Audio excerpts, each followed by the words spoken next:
You know, Chuck Schumer last week did the most ridiculous thing I've seen in a long time, making a speech on the floor of the Senate condemning the Israeli government and Benjamin Netanyahu. It's just without precedent, actually.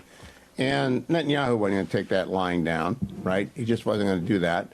So he opened his cabinet meeting by saying, so let's be clear.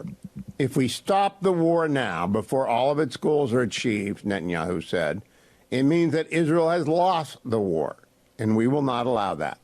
That is why we must not give in to these pressures, and we will not give in to them. Good for you, Prime Minister Netanyahu. It is a war cabinet. It is a unity government. They are 90% of Israel is in favor of going to Rafah and finishing off Hamas.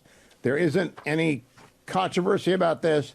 It is simply made up by Chuck Schumer, who will, like Harry Reid before him, when Harry Reid said Mitt Romney didn't pay any taxes, Chuck Schumer will say whatever he thinks helps the Democratic Party. And once you understand that, you'll understand how to speak Schumer. But Netanyahu went on Dana Bash on CNN yesterday and had his turn, cut number 25. Dana, there's a fallacy that is being perpetrated here. And you should take polls, you'll have your own polls, and check whether the people of Israel support the policies that I'm being criticized for.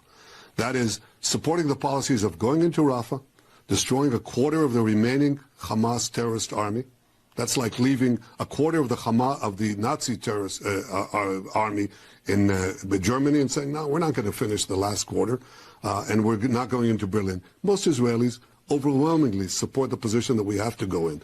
They oppose the idea of ramming down a two-state solution or a terrorist state against their will, because they think that this will endanger Israel's future.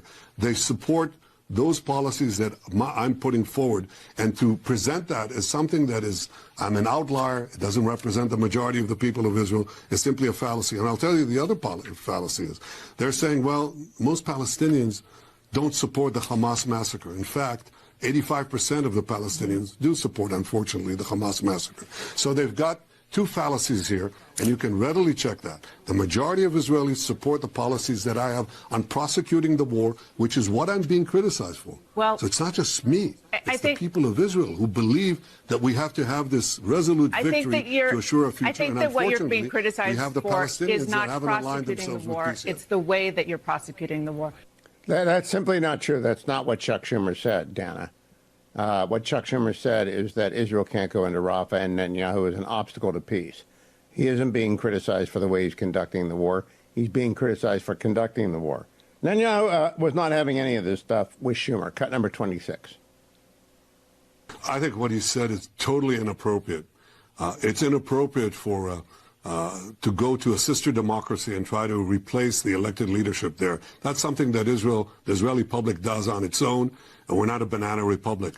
I think the only government that we should be working on to bring down now is the terrorist tyranny in Gaza, the Hamas tyranny that murdered over 1,000 Israelis, including some dozens of Americans, and is holding Americans and Israelis hostage. That's what we should be focused on. And as far as what Senator Schumer said, the majority of Israelis support our governments. 82% of Americans support Israel instead of Hamas, but the majority of Israelis support the policies that we're leading.